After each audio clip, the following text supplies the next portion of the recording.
This is Duke University.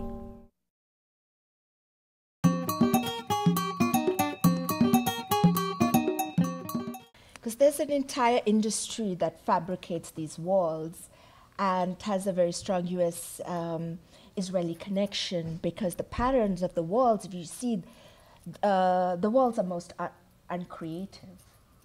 And you see the same structures in Iraq, in Palestine, and on the US-Mexico border. So one needs to think very seriously about, walls make a lot of money based on human lives. And we need to stop this. Even if it means, as students, as faculty, actually physically going and making a statement on these walls. As my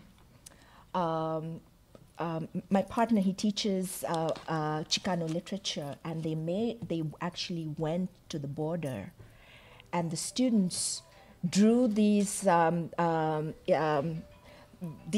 beautiful images from the Aztec codices of Aztec princes and kings, and says, we didn't cross the wall crossed us. And that's also a concept that is brought up by Gloria Anzaldúa in Borderlands, which is a magnificent text. And so, there's something drastically wrong here.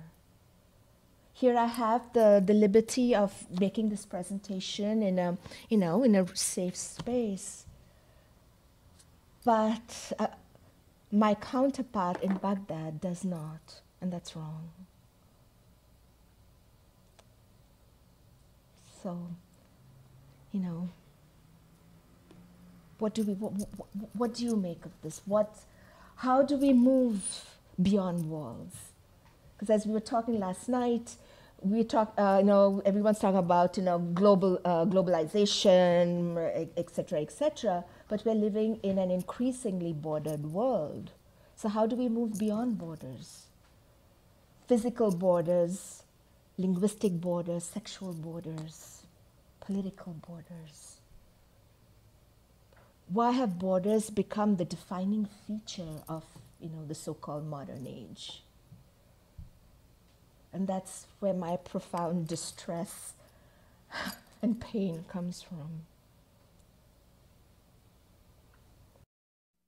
Produced by Duke University, online at duke.edu.